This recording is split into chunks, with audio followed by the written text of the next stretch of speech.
Okay, so get this. A novel about the Vietnam War is the #1 bestseller in America, right now. How on earth did that happen? Well, today we're going to deconstruct the literary phenomenon that is Kristin Hannah's The Women and figure it out. I mean, think about it.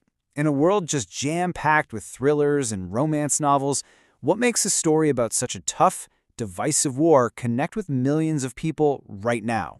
That is the big question, and that's exactly what we're here to unpack. And believe me, its success is just undeniable. We're not just talking about topping bestseller lists. This is the book everyone's talking about in book clubs. It's spreading like wildfire through word of mouth, and it is dominating pretty much every single must-read list out there. All right, so here's how we're going to break this all down. First up, we'll meet the main character. Then we'll dive into why her story hits so hard.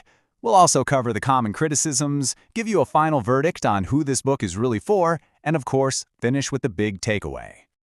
Okay, let's jump right in with Section 1, A Nurse Goes to War. This whole story really revolves around one young woman, Frankie McGrath. So, Frankie, you gotta picture her. She comes from this very sheltered, very wealthy family. She's raised on all these traditional ideas about what a woman's life is supposed to look like. But then she does something that just completely shatters everyone's expectations, and her own worldview, really. She volunteers to be an army nurse in Vietnam. And this right here, this really gets to the core conflict of the whole book. You've got the expectation versus the reality. Frankie goes to war thinking it's all about romantic patriotism, that she'll get a hero's welcome. But the reality she finds is just brutal. And not just in the war zone. It's almost worse when she gets back home to protests and this painful, shocking invisibility. So why? Why is this story of shattered expectations so incredibly powerful for people reading it today? Well, that brings us right into Section 2, why it resonates. Just take a second and think about pretty much any Vietnam War movie or book you've ever seen. Who's the story about? It's almost always, right? It's about the male soldiers in combat. That's the narrative we all kind of grew up with. And this is where The Women just completely flips the script. Its power comes from asking this really simple but totally profound question. What about the women? What about the nurses and all the support staff who were right there on the front lines seeing the same horrors, but from a completely different and often totally invisible perspective? What this book does is it basically unearths this history that's been buried for so long. It shines a huge spotlight on these nurses working in active war zones, sometimes under fire, dealing with just catastrophic injuries with not nearly enough supplies. And then their incredible sacrifice was pretty much ignored or just erased when they got back. I mean, for a ton of readers, this is a slice of American history they are learning about for the very first time. But listen, this is way more than just a history lesson. Kristin Hannah is an absolute master at emotional storytelling, and this book, it just dives headfirst into the really devastating personal side of war.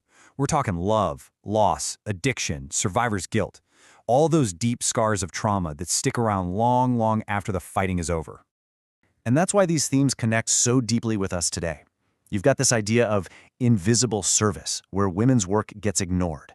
You have that clash between what you think patriotism is and the brutal reality of war. And of course, the raw trauma of PTSD and that universal fight to be seen for who you are, not who society expects you to be. Honestly, these issues feel just as urgent now as they did back then. But, no book is perfect, right? Nothing is loved by absolutely everyone. So to get the full picture, we have to look at the other side of the coin. Let's get into Section 3, the common criticisms. Okay, so the critiques usually fall into about 3 main buckets. First, for some readers, the emotional stuff is just a lot. It's relentless trauma, and it can be really exhausting. Second, some people feel that certain plot points are a little too melodramatic, maybe a bit predictable, almost like a Hollywood movie. And finally, a few critics have pointed out that the dialogue can sometimes sound a little more like today than the 1970s. And really, that leads to a super important point here. This book is not subtle literary fiction. It's just not trying to be. Its goal is to have a big, accessible, emotional impact. It's engineered to make you feel things and feel them strongly. Now, for some people, that's a weakness, but for millions of readers, that's the exact reason they love it.